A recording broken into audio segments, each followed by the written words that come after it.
think it's only a matter of time until Vin Diesel and, Transformers kind of cross over. Like, I really think that Fast and Furious and Transformers, it's honestly surprising that they haven't already. Like, Optimus Prime being driven by Vin Diesel, Bumblebee being driven by the CGI corpse of Paul Walker, and then Ironside being driven by, like, Ludacris. Like, that'd be pretty interesting. Yeah.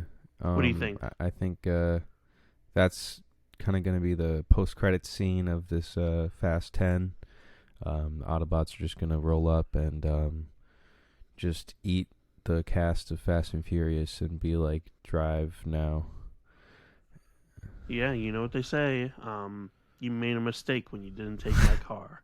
Hey guys, welcome to the Cosmic Panel, where this week we're going to be discussing our weekly polls. It's a pretty light week, I'm not going to lie.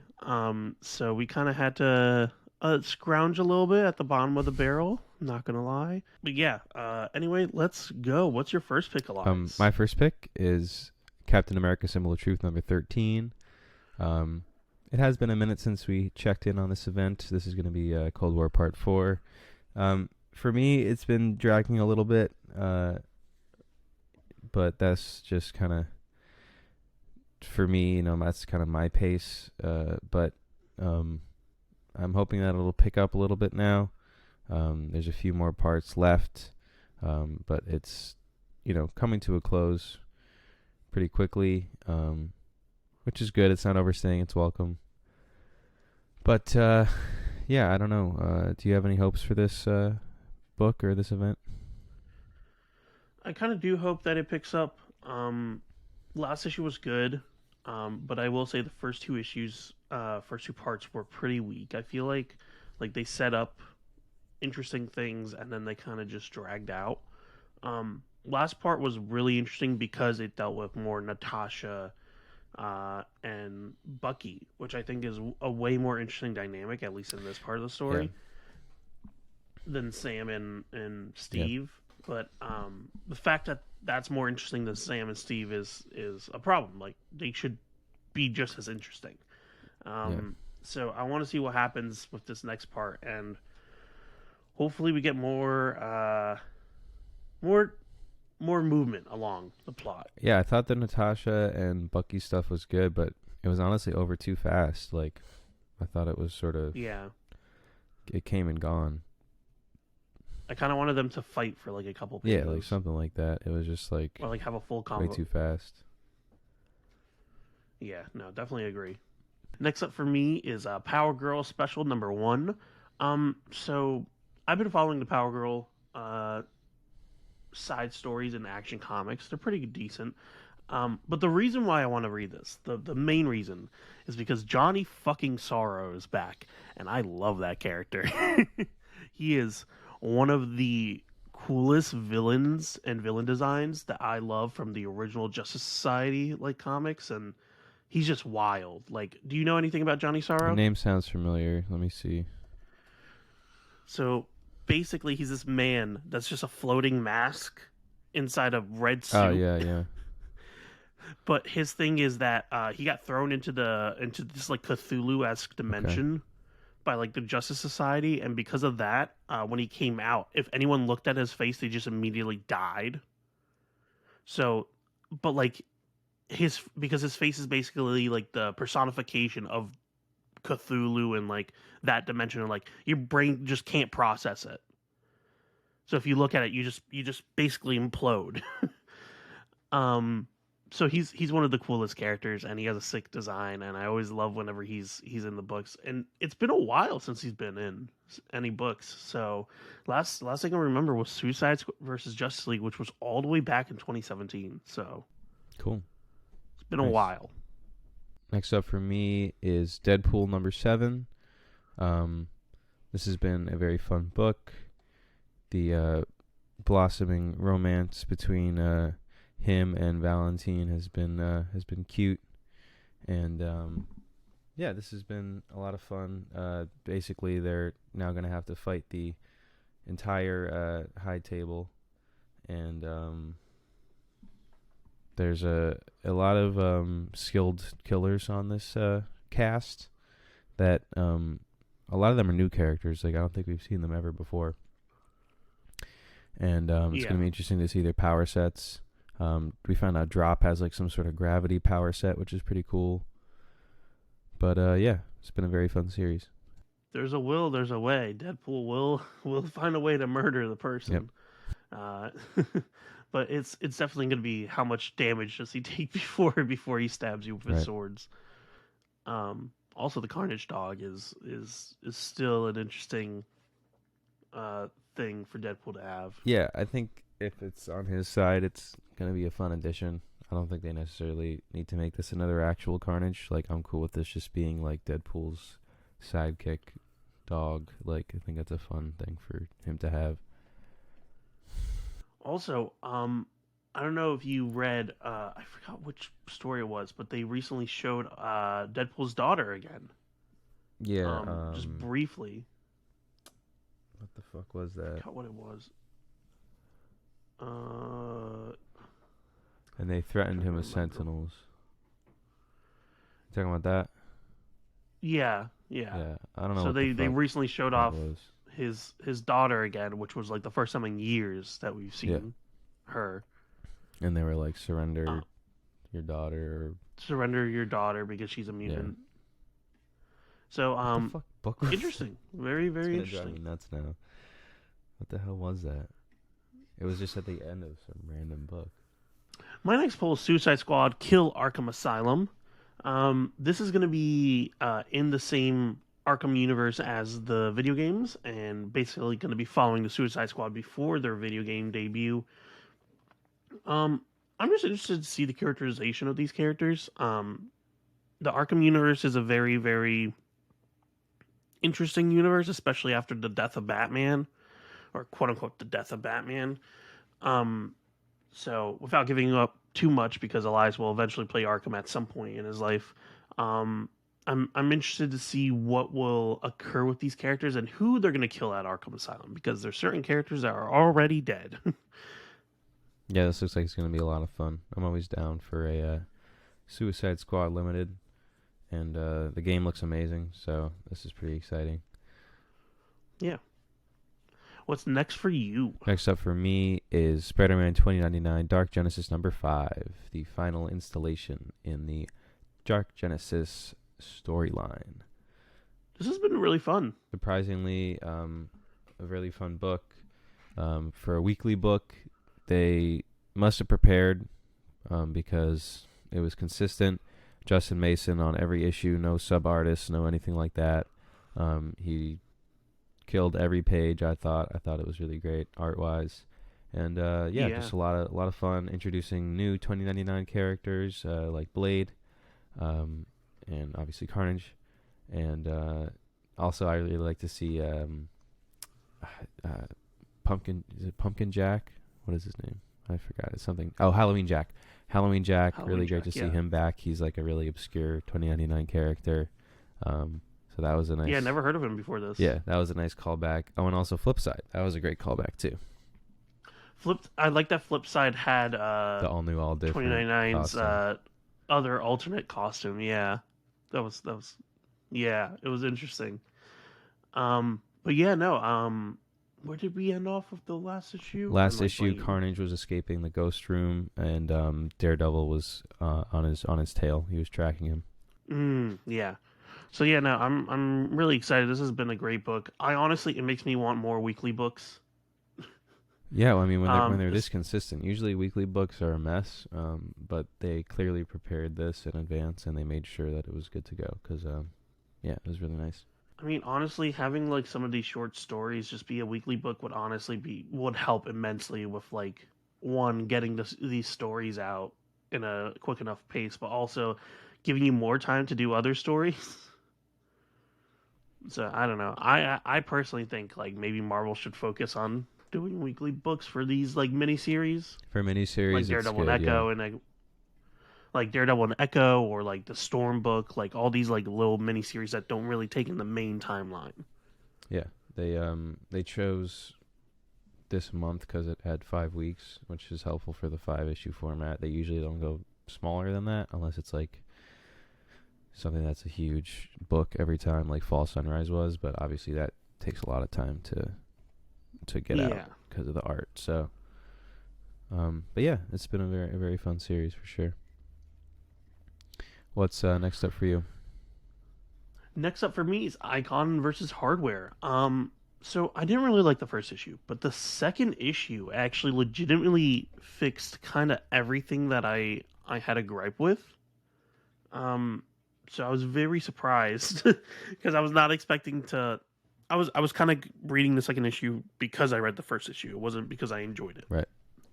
And I found myself enjoying the second issue immensely more because we actually got context for this altered timeline and why Bang Babies are now part of the military and why it's like uh all these different things are happening within the Milestone universe now because Hardware went back in time to save his Mm. father.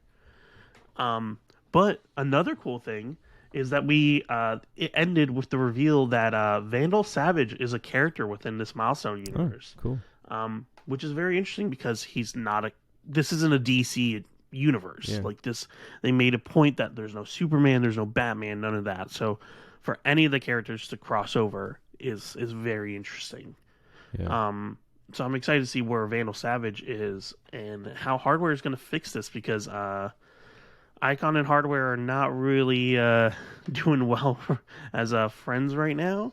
They kind of piss at each other, and Hardware kind of screwed up the timeline to the point where the U.S. military now just has Bang Babies as part of their military Vandal force. Savage is always a good choice when it's a story to do with time or anything like that. So that's cool. Yeah, exactly. No, I'm excited. Nice. Next up for me is Doctor Strange #3. This has been a lot of fun so far. It's sort of building up to a bigger plot, and this cover is amazing. I need this as a Yeah, poster. seriously. Alex Ross has been killing it with the Doctor Strange covers. Gonna be interesting to see how Dormammu folds into this story.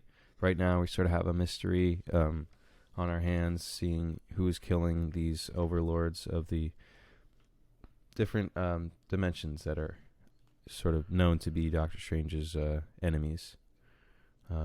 Yeah, no, So, yeah. it should be interesting. I'm definitely excited, especially because it's been a while since we've seen Dormammu. I feel like. Yeah. Oh, and look at this. There's a backup story, guest starring With Sister Sister Grimm. I was Grimm gonna by mention that. Amy Chu. Oh wait, by Amy Chu. Yep. Oh, that makes. Oh, that's sick. I'll definitely be pulling one of those. Yeah, definitely. Awesome. Yeah, sick. Hopefully, this is before she lost the staff. Or gives her staff back.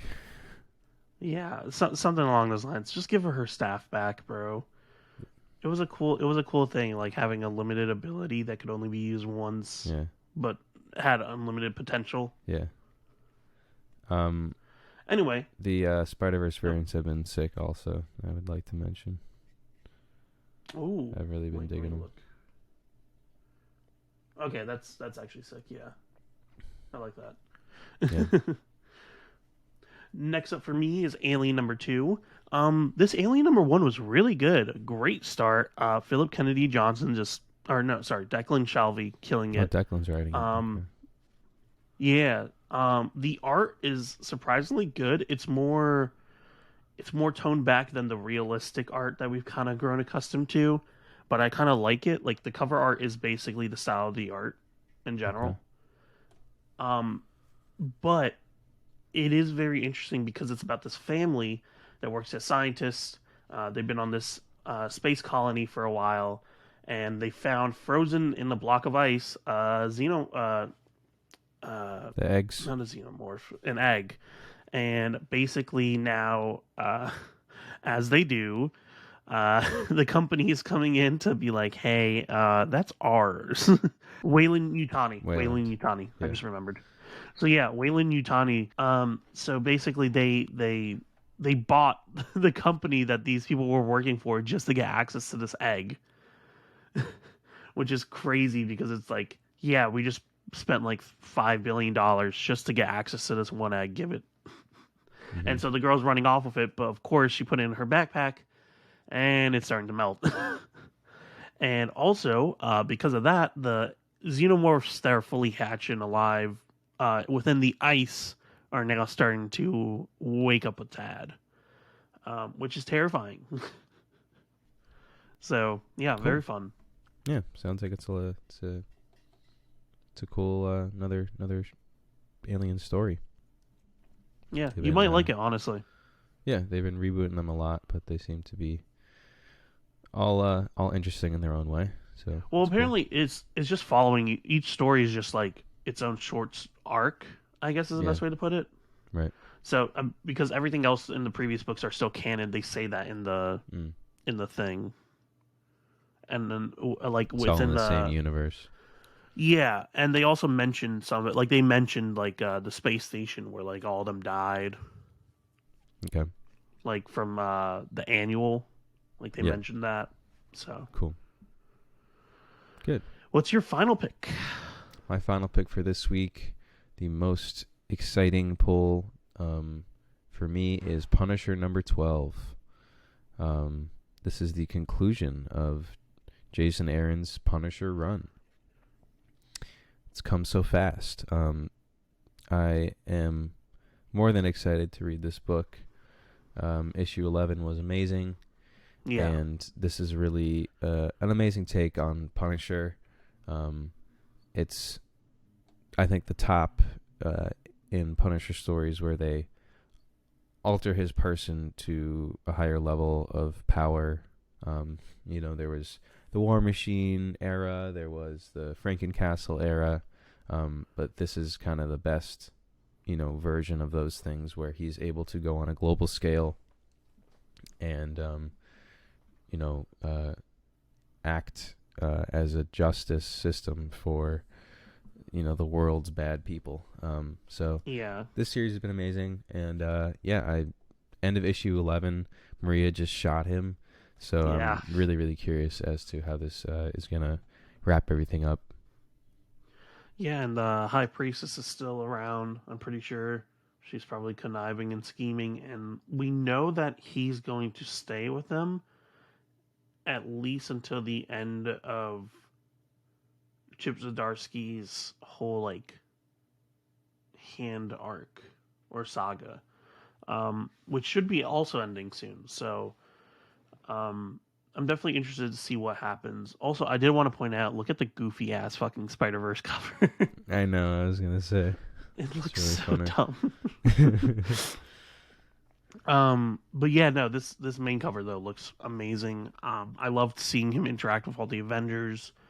Um, and I love that they acknowledge that he is not one of them, and I like Yeah, that. He is legitimately a mass murderer that needs to be put down. Um, and Jesus Saiz has been killing the art on this. I'd also like to mention he's just been knocking out of the park every time, and also yeah, the flashback artist has been killing it too. yeah, Paul Azaceta. Yeah, there you Um, but yeah, no, top notch. I'm really excited to see how this ends. I'm honestly, I'm very glad that there is stories where they can have an ending, but I also do at the same time wish in my heart that this was an ongoing go. because it's so good. But I rather a good story that's short than a long story that drags out and eventually turns to dog shit. Yeah, but yeah, it's sad to see it go. What's I your wonder what final they're gonna pick? replace it with. Yeah, I mean, they have so many minis that are coming up, honestly. Like, they won't have a Not problem really. filling the slot. It's just, will they touch Punisher for the next year or two, Like, it'll be a while, Yeah, I feel like. probably only we only get through it like through Daredevil. Yeah. Anyway, my final pick, Deep Cuts number 2. Loved Deep Cuts number 1. Phenomenal story. Really showed a love for jazz. Um, seeing seeing a person, a real historical figure, grow up and learn about their talent and trying to survive in the world of New Orleans in 1917 was really, really interesting. And the fact that it was a double length was phenomenal. Gave the story time to breathe. I was really able to get into the story. Um, but yeah, issue 2 is going to be featuring Gail Gelstein, um, who apparently is one of the biggest female jazz writers. Um, so I'm really excited to see where this goes. I will say my only complaint, legitimately, and this is a very very minor thing. I wish they had like a QR code for like the music or something, so I could listen to the music by the artist as I'm reading. Yeah. Because I tried searching it up later and I couldn't find it at all. Yeah, musical books like this would definitely benefit from a soundtrack that you can like play along to and stuff. That's Read along to. legitimately though my only complaint. Mm-hmm.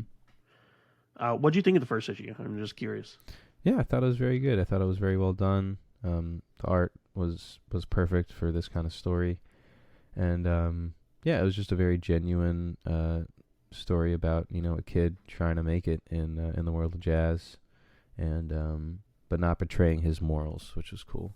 Yeah. And The guy getting his fucking hands broken later. yeah, yeah, That was yeah. so That dude funny. that dude was a dick. Yeah, no, And he was. he got his justice. But Yeah. yeah, it was very fun. This is going to be a very enjoyable, lighthearted series, I think. Yeah. It's gonna be nice just to see something that doesn't have world-ending stakes to it. Exactly. This is like legitimately real people that just live their lives, and it's honestly kind of refreshing whenever we get a story outside of superhero stuff. Yeah. Anyway, this has been the Cosmic Panel. Hopefully, you guys enjoyed this week's polls. Uh, remember to like, subscribe, support your local comic shop, and read comics. And don't forget Transformers and Vin Diesel forever. Bye.